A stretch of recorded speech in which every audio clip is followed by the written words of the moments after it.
तो आ चुके हैं हम अपने चैनल में द रियल टॉक पॉडकास्ट में। तो आज के हमारे गेस्ट हैं हमारे गांव के क्षेत्र पंचायत।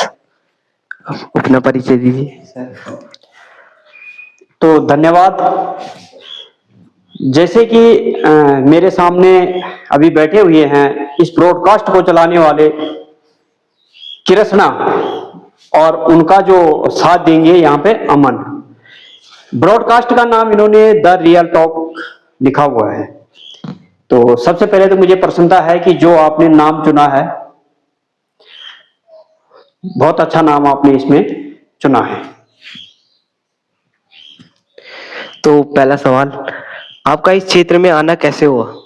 जी, सबसे पहले मैं आपको ये बताना चाहता हूं कि वर्तमान में मैं क्षेत्र पंचायत प्रतिनिधि दीपा देवी सीलीमल्ली वार्ड से है और वो मेरी ही पत्नी है और मैं एक सामाजिक कार्यकर्ता हूं गब्बर सिंह रावत। तो क्षेत्र में आने का मेरा मूल उद्देश्य ये है कि विगत जो पिछला अपना, मैं थोड़ा सा बैकग्राउंड बता देता हूं कि जो पढ़ाई लिखाई अटल उत्कृष्ट राजकीय इंटर कॉलेज सुंदरनगर से 2000 में मैंने पूरी करी और 2000 से और 2004 तक मेरा ग्रेजुएशन जो है पीएनजी कॉलेज नैनीताल रामनगर से हुआ। और विगत मेरे जो 20 साल बीते वो पूरे प्रदेश में, यानी कि दिल्ली, भोपाल, उत्तर प्रदेश के कई क्षेत्र हैं जिनमें मैंने अपनी कार्य सेवाएं दी हैं। और मैं हमेशा से दिल्ली रहा हूं, मेरा एक लगाव रहा अपने क्षेत्र से कि मैं वहां से भी अपने जो नीचे के छात्र रहे हैं चाहे दोस्त रहे हैं कि उनको हमने हमेशा से मनोनीत किया कि आप जो है अपने क्षेत्र को मत भूलिए, क्षेत्र को जरूर आप अपना ध्यान रखेंगे। और यही उद्देश्य आखिर में हमारे साथ सिचुएशन भी ऐसी आई कि जब कोरोना काल आया तो कहते हैं ना कि ज्यादा सोचना नहीं चाहिए, तो जो सोचा हुआ था कोरोना काल हमें यहाँ लौटा के लाया। अच्छा, तो दूसरा सवाल पूछते हैं, आपकी पंचायत समिति में कितने गांव हैं? जी, तो जो हमारा इस टाइम क्षेत्र पंचायत सदस्य वार्ड सीलीमल्ली 30 हैं, तो इसमें हमारे जो मेन गांव है सीलीतल्ली, सीलीमल्ली और सूर्या बड़ा है। और इसमें जो तोक की बात करें तो इसमें हमारे काफी तोक भी हैं, जिसमें यहाँ पे सीलीमल्ली की मैं बात करूं तो इसमें तो खैराड़ आ जाता है, भोजनगर आ जाता है, सगोड़ी आ जाता है, प्लस गोरखाना आ जाता है, यहाँ पे रावतपुर कफुलगरी आ जाता है। और सीली तली की अगर हम बात करें तो सीली तली में चौड़ है, सूरखाल है, भानी खत्ता है। सूर्या की अगर मैं बात करूं तो यहाँ पे सिलवानी रांडा है और उधर परियोखोला हमारा है, ऊपर सूरखाल वाला पूरा क्षेत्र और रशिया महादेव का क्षेत्र भी जो है इसी वार्ड में आता है। मतलब बहुत सारे गांव हैं आपके क्षेत्र में। तो आपकी पंचायत क्षेत्र में कितने गांव हैं और कितने आबादी है? गांव तो मैंने आपको पहले ही बता दिया कि मूल हमारे 3 गांव हैं यहाँ पे। और मूल आबादी जो हमने पिछला चुनाव यहाँ पे लड़ा था तो यहाँ पे जो है पूरे तीनों वार्डों में 1300 वोटर थे यहाँ पे। और वर्तमान की अगर मैं स्थिति चल रहा हूँ जो कि हमारी यहाँ पे एसआईआर चल रही है, तो एसआईआर के अंतर्गत अगर हम बात करें तो इसमें से हमारे तीनों ग्राम सभाओं से ये हमारा बहुत बड़ा दुर्भाग्य है कि 300 से ज्यादा लोग यहाँ पे जो है कि लैप्स हो चुके हैं। बहुत अच्छी बात है। तो अगला सवाल पूछते हैं, पिछले वर्ष कौन कौन से विकास कार्य हुए? जी, पिछले वर्ष की अगर मैं विकास कार्यों की बात करूं तो यहाँ पर सीलीमल्ली, सीलीतल्ली और सुंगरिया बड़ा, क्यों कि अगर अपने हाथ से अगर मैं करूं यहाँ पे क्षेत्र पंचायत निधि से या पूरे बात करूं क्षेत्र पंचायत निधि की अगर मैं बात करूं तो यहाँ पे गिने चुने ही काम हुए। क्यों कि जो 2025-26 का चुनाव है वो चुनाव प्रक्रिया से लेके और आगे शपथ ग्रहण से लेके और जो है 6 महीने का टाइम तो वैसे ही हो गया है। तो मात्र अगर काम की मैं बात करूं तो एक मात्र इंटरलॉक टाइल सीलीतली में जो मंदिर प्रांगण वाला, मंदिर का रास्ता वाला वो हुआ है और एक हमारा जो है सौंदर्यकरण का काम हुआ है यहाँ पे। और क्षेत्र की अगर मैं बात करूं तो क्षेत्र में हमारा जो बड़े काम है, क्योंकि हम जो है टाइप अप है कि हमारा जो विधानसभा क्षेत्र चौबट्टा खाल है, चाहे सांसद अनिल बलूनी जी हैं, तो इनसे जुड़ा हुआ क्षेत्र है, तो इसमें जो कामों की गति है वो लगातार हमारी चल रही है। तो इस वर्ष का क्षेत्र में क्या बजट था? इस वर्ष का जो क्षेत्र की अगर हम बजट की बात करें तो ऑल विधानसभा चौबट्टा खाल के अंतर्गत यहाँ पे कम से कम 15 लाख से भी अबोव के काम हुए हैं। किसानों के लिए पंचायत समिति क्या मदद करती है? किसान समिति के लिए देखिए, पंचायत समिति की अगर मैं बात करूं तो जो जनप्रतिनिधि होते हैं तो इनका जुड़ाव सभी विभागों से होता है, चाहे कृषि विभाग हो, चाहे उद्यान विभाग हो। तो इनसे मिलके जो युवा इस क्षेत्र में काम करना चाहते हैं उनको नई नई योजनाएं देना, ये जो है पंचायत नीति से जो भी जुड़े हुए प्रतिनिधि है इनका भी काम होता है कि इनको बढ़ावा देना। अब गांव के स्कूल और आंगनबाड़ी की हालत कैसी है? इस टाइम अगर गांव के आंगनबाड़ी और स्कूल की हालत की अगर मैं बात करूं तो काफी बदतर चल रही है, क्योंकि हमारे पास जो मेन मुद्दा है वो है पलायन, और पलायन को हम रोकना बड़ा ही असंभव है। पिछले वर्ष साल में अपने कौन कौन से विकास किए? तो अभी विकास कार्यों की तो खैर हमने पहले ही बात कर ली थी कि क्षेत्र पंचायत के पास एक गिना चुना बजट आता है और उस विकास कार्य में यहाँ पे 2 कार्य यहाँ पे ऑलरेडी हुए हैं, एक इंटरलॉक टाइल्स का हुआ और एक सौंदर्यकरण का हुआ। युवाओं के लिए सबसे बड़ी योजना क्या है? युवाओं के लिए इस टाइम जो सबसे बड़ी योजना है, जो कि हमारे मोदी जी बहुत पहले घोषणा कर चुके हैं कि पहाड़ का पानी और पहाड़ की जवानी, ये पहाड़ों में काम नहीं आती है। मगर मैंने देखा कि आज अगर पूरे देश की कमान की मैं बात करूं, जो अग्निवीर योजना हमारी चल रही है, तो उसमें 100% हमारे जो पहाड़ी क्षेत्र के युवा हैं वो लगभग जो है कि यहाँ पे 60% से अबव हमारे युवाओं का इसमें योगदान रहा है। और इस टाइम मैं आज एक नई पहल, विगत जो है 5 वर्ष मेरे को यहाँ पे हो गए हैं जब मैं रिवर्स पलायन करके आया था, कि युवाओं का जो रुझान है अगर कृषि क्षेत्र में, मैं ये कहूँ कि कुछ हमारे जो इधर किसान हैं कि सीली मल्ली की अगर हम यहाँ पे बात कर रहे हैं तो बहुत बढ़िया इन लोगों ने यहाँ पे एप्पल मिशन चला था, तो एप्पल मिशन के तहत यहाँ पे 2 बगीचे लगे थे, और अभी भी जो है कि यहाँ पे 2-3 बगीचे उसके बाद जो लगे हुए हैं, जिसमें से कि आप जानते हैं कि यहाँ पे पटवाल जी का भी बगीचा लगा हुआ है और उनका लड़का जो यहाँ पे अभी भी कर रहा है, और सूर्या में विजयपाल जी हैं, विजयपाल जी कर रहे हैं, और काफी नए युवा इससे जुड़ रहे हैं। तो मैं ये कहूंगा कि पहाड़ों में योजना की कमी है, योजना और प्लेटफॉर्म अगर जो है युवाओं को मिले तो काफी अर्निंग यहाँ से हो सकती है, और उसमें हमारा काम यही रहेगा अब युवाओं को कि जो है उद्यान विभाग बहुत सारी योजनाएं दे रहा है इस टाइम, और कृषि विभाग भी बहुत सारी योजनाएं दे रहा है, तो युवा अगर इसमें जो है जागृत होते हैं तो बहुत अच्छी बात है। हमारे दर्शकों और युवाओं के लिए आपका क्या संदेश रहेगा? दर्शकों और युवाओं के लिए तो मेरा सबसे बड़ा संदेश यही रहेगा कि सबसे पहले हमारे यहाँ पे जो मैंने विगत 5 वर्षों में देखा है कि जो कमी नजर आई है, ये संगठन की कमी आई है। और जब मैं प्रदेश छोड़ के यहाँ आया तो उस टाइम एक बहुत बड़ा विजन चल रहा था यहाँ पे मोदी जी का, कि उसके अंतर्गत ये एक किसान उत्पादक संगठन बन रहे थे। और ये हमारा सौभाग्य रहा, यहाँ पे किसान उत्पादक संगठन जब चल रहे थे तो डीडीएम साहब थे जो पौड़ी में, उन्होंने जो है हमारे क्षेत्र को घोषित किया है कि यहाँ पे किसी भी तरह का ऐसा संगठन बनाइए कि जिससे कि युवा आपसे जुड़े, ग्रामवासी आपसे जुड़े, कृषक आपसे जुड़े, और अगर किसान अगर हम लोगों से इस विषय उस पे जुड़ता है तो यूनिटी ऑलवेज सक्सेस होती है। जब तक हमारा संगठन ही नहीं रहेगा तो हमारे कोई प्लेटफॉर्म नहीं मिल पाता है।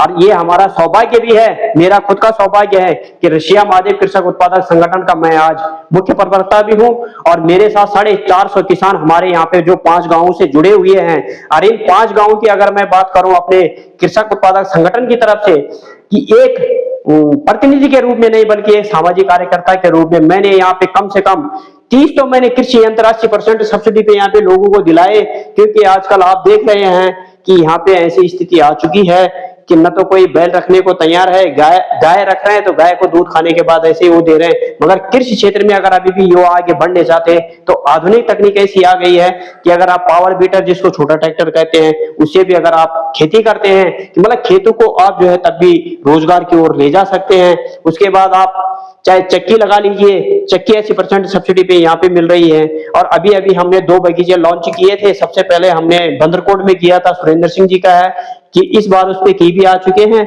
और दूसरा कीवी बगीचा हमारा सीली तल्ली में लगा हुआ है पूरन सिंह के नाम से, रशिया महादेव से थोड़ा सा ऊपर है उनका, तो उनको भी 1 साल हो गया। और तीसरा जो बगीचा है, अभी नए युवा है हमारे जैसे कि आप कह रहे हैं कि युवाओं के लिए आप क्या कर रहे हैं, तो हम उन युवाओं को हमको भी जरूरत होती है कि जो इस क्षेत्र में करना चाहते हैं, तो हमारा ही छोटा भाई वहाँ पे चाचा जी का लड़का भूपेंद्र सिंह है, तो हो सकता है ये अगले साल उसका भी कीवी बगीचा यहाँ पे लग जाएगा।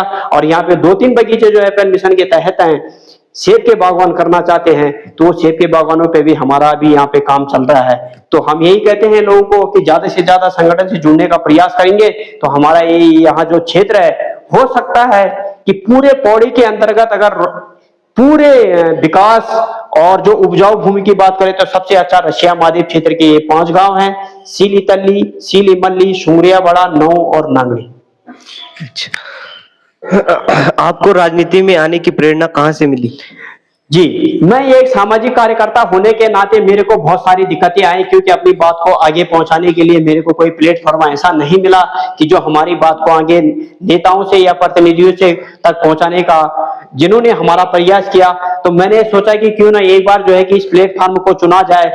जी, हो सकता है कि लोगों ने अगर हमारे जैसे संगठन पे हमारा विश्वास जताया है, हो सकता है इसी तरह से लोगों ने अगर हमारे को इस तरह से समझा है, तो मैंने एक प्रतिनिधि के रूप में इस बार का जो है चुनाव भी लड़ा।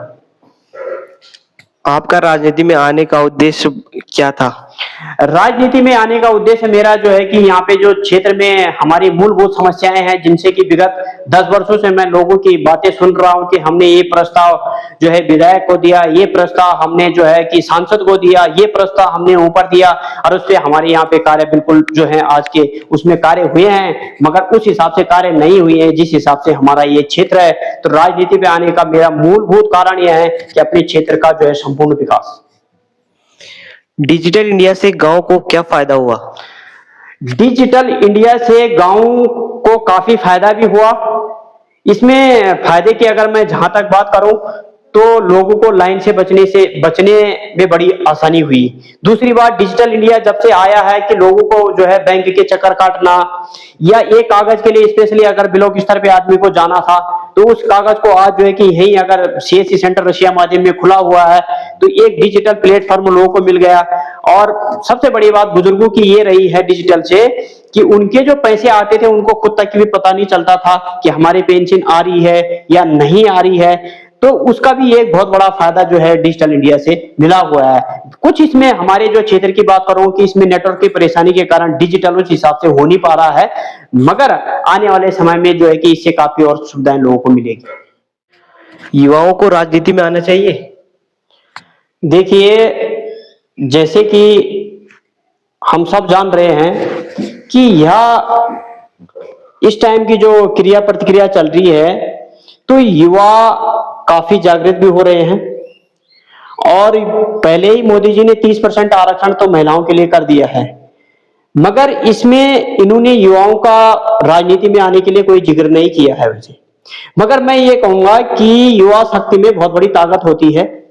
तो जैसे 30% महिलाओं के लिए किया, ऐसे 30% जो है 18 से और 35 वर्ष के जो युवा हैं हमारे, और जो राजनीति कैरियर में अपना भविष्य सुधारना चाहते हैं, तो उनको ये एक प्लेटफॉर्म मिलना चाहिए। क्योंकि युवा शक्ति ऐसी है कि जो भी आता है आज इस राजनीति कैरियर में, आपने देखा होगा पुराने नेता हमारे जो हैं शायद 8वीं पास हैं, 12वीं पास हैं, और आज विधायक बने हुए हैं। और ये हमारा दुर्भाग्य भी है। क्यों कि अगर एक शिक्षित आदमी अगर अपना करियर राजनीतिक करियर में सुधारना चाहता है, तो जो कामों की गति है उसको भी हमारी बहुत बड़ी एक गति मिलेगी। तो मैं तो यही संदेश दूंगा कि युवाओं के को भी प्रेरित करना चाहिए, और युवाओं के लिए स्पेशली होना चाहिए कि इतने % हमारे इस करियर क्षेत्र में युवा भी होने चाहिए। आपके क्षेत्र की सबसे बड़ी समस्या क्या है? जी, ये आपने बहुत बढ़िया सवाल किया, और जिस सवाल के लेके शायद मैं इस राजनीति करियर में आया हूं, और मेरा अपना इस राजनीति करियर का जो 5 साल का सफर रहेगा, मेरी 100% यही कोशिश रहेगी कि इस क्षेत्र में सबसे मूलभूत जो सुविधा है, शिक्षा, स्वास्थ्य, रोजगार और रोड।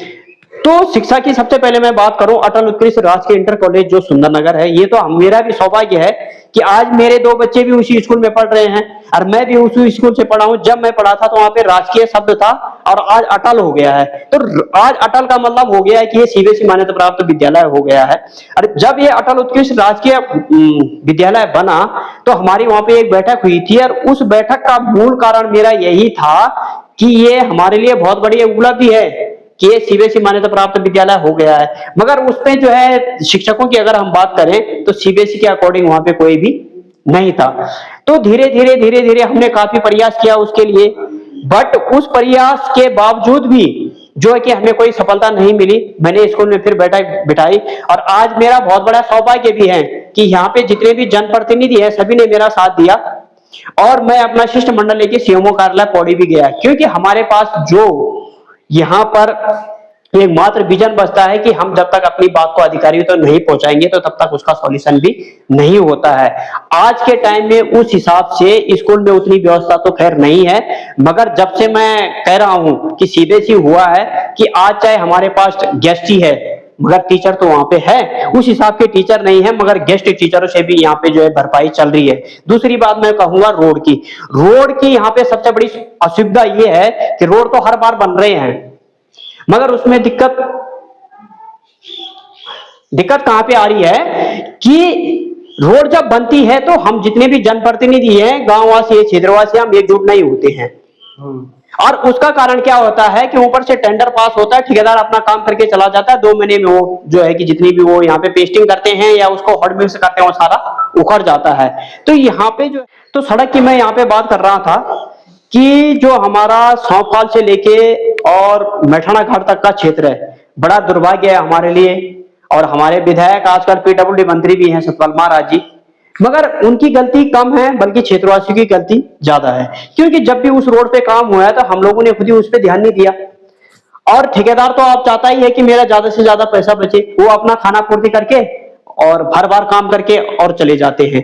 तीसरी जो मैंने अभी बात करी स्वास्थ्य की, यहाँ पर एकमात्र अगर हॉस्पिटल की मैं बात करूं तो ललितपुर के अंतर्गत हमारा यहाँ पे जो हॉस्पिटल चल रहा है तो वहां पे भी एक डॉक्टर अवेलेबल नहीं है, एक फार्मासिस्ट है जो कि लोगों को यहाँ पे देख रहा है और लोगों को दवाई दे रहा है। दूसरा, यहाँ पर रशिया महादेव क्षेत्र इतना बड़ा क्षेत्र है कि यहाँ पर अगर हमारा एक बढ़िया हॉस्पिटल होता, मगर उसके लिए हम जरूर प्रयास इसमें करेंगे, क्योंकि शिक्षा, स्वास्थ्य और तीसरे रोजगार की बात करिए आपने, तो रोजगार का सबसे बड़ा यहाँ पे दुर्भाग्य ये है कि यहाँ पे छोटे छोटे जो उपकरण हैं हम लोग लगाने की प्रयास कर रहे हैं, मगर इसमें भी जनता जो है बहुत असफल हो रही है। क्योंकि मैं अपनी बात करूं कि विगत 5 वर्षों के अंतर्गत 1 यूनिट मैंने रशिया माध्यम में लगाई, डोना पत्तल यूनिट लगाई है, गिलास लगाए हैं, मगर अभी तक हमने वहां पे कर्मचारी जो रखा हुआ है तो उसका जो वेतन आता है, वेतन पे रखना पड़ता है। अगर हम कोई काम करवाते हैं तो उसका वेतन भी यहां से नहीं निकल पा रहा है। क्षेत्रवासी भी इतना मतलब कि हमारे पास क्या है दोषपूर्ण है, क्योंकि क्षेत्रवासी यहाँ पे अवेयर नहीं है। यहाँ पे क्या है, जानकारी लोगों को नहीं है, जानकारी का अभाव है कि हम यहाँ पे छोटे छोटे उद्योग लगाएं, तभी हमारा यहाँ पे जो है कि युवा रुकेगा और युवाओं को हमें प्रोत्साहन हर क्षेत्र में करना पड़ेगा, तभी यहाँ पे युवा रुक सकता है। अगले चुनाव तक आपकी सबसे बड़ी प्राथमिकता क्या रहेगी? अगले चुनाव तक सबसे बड़ी प्राथमिकता मैंने आपको पहले ही बता दिया है कि मैंने जो चुनाव भी लड़ा था कि जो मूलभूत यहाँ की समस्याएं हैं, चाहे शिक्षा की बात करें, चाहे रोजगार की बात करें, चाहे विकास की बात करें, चाहे यहाँ पे युवाओं को किसी तरह प्लेटफॉर्म देने की बात करें, तो हम उस पे जो है कि काम करेंगे। और अगर हम इस काम में सफल होते हैं तो तभी जनता हमें आगे जो है कि बढ़ाने का प्रयास करेगी। भ्रष्टाचार और आरोपों से कैसे बचते हैं? देखिए, भ्रष्टाचार और आरोप की जहां तक आपने बात करी तो ये बड़े नेताओं की बात हो गई। ये तो खैर भ्रष्टाचार यहाँ पे नीचे का जो भ्रष्टाचार है, यहाँ पे भ्रष्टाचार ऐसा है कि मैं यहाँ पे जनप्रतिनिधि हूँ और मैं अगर जागरूक नहीं हूं तो मेरे का जो ऊपर का नेता है ना, वो भ्रष्टाचार जो मेरे से करवा रहा है वो चलता जा रहा है, क्योंकि अवेयरनेस की यहाँ पे बहुत बड़ी कमी है। अवेयरनेस क्या है कि ये हमारा दुर्भाग्य भी है। दुर्भाग्य क्या है कि अभी यहाँ पे जो चुनाव हुए हैं, चुनाव की अगर मैं बात करूं तो हम खुद कहते हैं कि हमारे को ऐसा कैंडिडेट या ऐसा युवा नेता हमारे पास अगर हो कि जो क्षेत्र की आवाज उठाएं और वो काम कराने में सफल हो, तो ऐसे लोगों को जो है कि उसका हमें साथ देना चाहिए, तभी हम इस भ्रष्टाचार से मुक्ति पा सकते हैं। और ये भ्रष्टाचार नीचे से नहीं बल्कि ये ऊपर से जो भ्रष्टाचार चला हुआ आता है उसी नीति को यहाँ पे चलते रहते हैं, मगर भ्रष्टाचार खत्म हो सकता है अगर संगठन हमारा यहाँ पे मजबूत हो तो। जी, गांव से पलायन रोकने की क्या योजना है आपकी? देखिए, मैं विगत 5 सालों से, जैसे मैंने पिछले उसमें भी बताया था कि ये जब मैं रिवर्स पलायन करके यहाँ पे आया था तो मैंने खुद सोचा कि अगर मैं यहाँ पे आया हूँ तो क्षेत्रवासियों के लिए मैं कुछ करूंगा। और विगत 5 वर्षों में रशिया महादेव कृषक उत्पादक संगठन, मेरी सबसे बड़ी प्राथमिकता ये रही कि 450 किसान इस संगठन से जुड़े हुए हैं। और ये जो किसान संगठन है, ये बाया नाबार्ड का आप शायद नाम जानते हो कि कृषि का सबसे बड़ा विकास बैंक है। कि जितने भी हमारे छोटे छोटे जो ये विकास, चाहे मिनी बैंक हो, चाहे ये यहाँ पे कोऑपरेटिव सोसाइटी हो, तो इनमें भी फंडिंग की व्यवस्था कौन करता है? नाबार्ड करता है। तो हमने भी सोचा कि क्यों ना हम अपने संगठन को इस तरह से मजबूत करें कि जिससे कि किसानों की भी यहाँ पे एक रुचि मिलेगी और किसान हमारे से जुड़ेगा। और जब जुड़ेगा तो उसके लिए कुछ ना कुछ हम ऐसा करेंगे कि जिससे कि यहाँ पे उनकी आमदनी अगर बढ़ेगी तभी यहाँ पे जो है पलायन रुक सकता है। और उसको देखते हुए मुझे अभी तो पलायन रुकने का, मैं भी विगत 5 वर्षों में काम कर रहा हूँ और 5 वर्षों में लगभग हमने जो भी काम किए क्षेत्र में, 5 गांवों के अंतर्गत जो किसान जुड़े हुए हैं, जिन किसानों ने सिर्फ हमारा काम उसको विभाग तक पहुंचाना है। उद्यान विभाग अगर कोई योजना दे रहा है तो हम उस किसान के प्रमाण पत्र से लेके सारा कुछ काम हम उसको करके दे रहे हैं, मगर वो उसमें जागृत हो, वो करने की हो। और हमें कहते हैं अगर कोई एक पॉली हाउस भी लगाना चाहता है तो हमारी ये प्राथमिकता रहती है कि हम उसको पॉली हाउस बाद में लगवाते हैं, पहले हम उसका जो है कि प्रशिक्षण करवाते हैं। जितने भी केवी के कृषि विज्ञान केंद्र है, जैसे कि हमारे यहाँ पे भरसार में है और गुप्तकाशी जागदार में है, तो हमने विगत भी पिछली उसमें हमने 3 किसानों को उसमें अभी मशरूम ट्रेनिंग के लिए भेजा था। तो इस बार हमारा सौभाग्य है कि 200 कुंटल मशरूम रशिया मादे में ही जो है यहाँ प्राप्त हो जाएगा। हमने उसकी डिमांड दे दी, मगर डिमांड कैसे दे दी कि अगर हम अगर युवा वर्ग हो, किसान वर्ग हो, अगर किसी भी काम को करना चाह रहा है तो वो तब सफल हो सकता है कि जब उसको इस चीज की पता चले कि पॉली हाउस लगाना कोई बड़ी बात नहीं है। पॉली हाउस तो हर कोई लगा दे रहा है, मगर पॉली हाउस से 1 लाख रुपए उसने कैसे कमाने हैं, उस चीज को अगर पहले सीख जाता है आदमी तो उसमें जो है कि सफल हो जाता है। और हमारी प्राथमिकता यही रहती है कि आप अगर कृषि क्षेत्र में किसी तरह से काम अगर आप करना चाहते हो तो पहले आप उस चीज को सीखिए, आप जानिए आपके हुआ कि मैं पॉली हाउस 1 लाख का पॉली हाउस लग रहा है, किसान का तो मात्र उसमें जो कि 15-20 हजार रुपए लग रहे हैं। मगर किसान ये ना समझे उसमें जो 1 लाख रुपए लग रहा है तो 1 लाख रुपए की उसके इनकम कैसे आए, उसके लिए प्रशिक्षण की जो व्यवस्था है। और मैं ये भी कहता हूं कि जो किसान हमारे से जुड़े हुए हैं, हम उसके लिए प्रशिक्षण जो है नैनीताल की बात करें, चाहे कृषि विज्ञान केंद्र भरसार की बात करें, चाहे कृषि विज्ञान केंद्र जागधर गुप्तकाशी की बात करें, तो हम समय समय पर हमारे जो 2 प्रशिक्षण चलते हैं, हम उस प्रशिक्षण में उन किसानों को भेजते हैं कि जो है प्रेरित होकर और इस क्षेत्र में काम करना चाहते हैं। इसी से थोड़ा बहुत हो सकता है कि हमारा पलायन यहाँ पे रुक सकता है। और जब हमारे संगठन में अभी बैठकें चलती रहती है तो मैं यही कहूंगा कि ऐसे युवा हमारे बैठकों में अपना प्रतिभाग करें कि जो चाहते हैं कि हम इस क्षेत्र से कुछ करें जिससे कि हमारे को आमदनी भी मिले और क्षेत्र में हमारा नाम भी हो। तो इससे हो सकता है कि थोड़ा बहुत यहाँ पे जो पलायन है वो रुक सकता है। अच्छा जी, हमारे दर्शकों के लिए आपका आखिरी संदेश? दर्शकों के लिए तो आखिरी संदेश मैं यही कहूंगा कि जो ये हमारा क्षेत्र है रशिया महादेव क्षेत्र, मैंने पहले ही जिक्र किया कि यहाँ पे 5 गांव हैं, तो ये हमारी कृषि योग्य भूमि है। और कृषि योग्य भूमि के साथ साथ शायद ये हमारा सौभाग्य भी है कि हमारा प्रयास रहेगा कि यहाँ पे एक क्रीड़ा स्थल की भी व्यवस्था होने वाली है, जिसको कि मिनी स्टेडियम कहते हैं। और जहां मैं बैठा हूँ जिस ग्राम सभा में सीली मल्ली में ही, कभी उस स्कूल में जो है कि बच्चे पढ़ते रहते थे, उत्तम नगर के नाम से वो स्कूल खुला था। और आज दुर्भाग्य ये रहा है कि मतलब कि छात्र संख्या जब कम हुई तो स्कूल ने बंद होना ही तो स्वाभाविक है। मगर उस चीज को हमने ये सोचा कि इसको क्यों ना हम इस तरह से कुछ यूटिलाइज करें, तो लगभग उस पे 50% जब वो काम हो चुका है कि वहां पे एक जो है कि मिनी क्रीड़ा स्थल यहाँ पे बच्चों के लिए खुल रहा है। क्रीड़ा स्थल अगर यहाँ पे खुलेगा, मिनी स्टेडियम यहाँ पे खुलेगा, तो जो बच्चों की जो फिजिकल है, हमारा जो बच्चा है उसको प्लेटफॉर्म नहीं मिल पाता है। अभी हमारे बच्चे हर बार जो है कि अभी उद्यमान खेल हुए थे, पौड़ी तक गए हैं, पौड़ी तक जाते हैं और पौड़ी तक जाने के बाद वो थोड़ा सा यहाँ पे रुक जाते हैं और 1-2 बच्चे मात्र निकलते हैं, जबकि यहाँ का बच्चा 100% निकल सकता है। और उसके बाद दूसरी जो वहीं पे एक नीचे स्कूल है, तो वहां पे भी जो है कि केंद्रीय विद्यालय की हम लोगों ने वो करी है, तो हो सकता है कि वो भी अगर केंद्रीय विद्यालय हो जाता है, केंद्रीय विद्यालय होने से ये फायदा होगा जो भी कर्मचारी हमारे पास यहाँ पे आएगा कि उसका बच्चा भी उसी स्कूल में पढ़ लेगा। तो इससे बड़ा सौभाग्य की बात क्या हो सकती है। और बाकी जो रोडों के विगत जो संपर्क मार्ग है, सिली मल्ली से सिलवानी वाला, सौंपखाल से परियोखोला 10 किलोमीटर वाला, तो हम इन मार्गों को भी जोड़ने का प्रयास करेंगे कि हमारी जो कनेक्टिविटी है अगर वो सबसे जुड़ जाएगी तो लोगों को एक बहुत बड़ी आसानी हो जाएगी। और मैं सभी क्षेत्रवासियों को एक ही संदेश देना चाहूंगा कि यह जो क्षेत्र है हमारा एक रमणीय क्षेत्र, दर्शनीय क्षेत्र है और इस क्षेत्र में लगाव से लोग इसमें काम करें।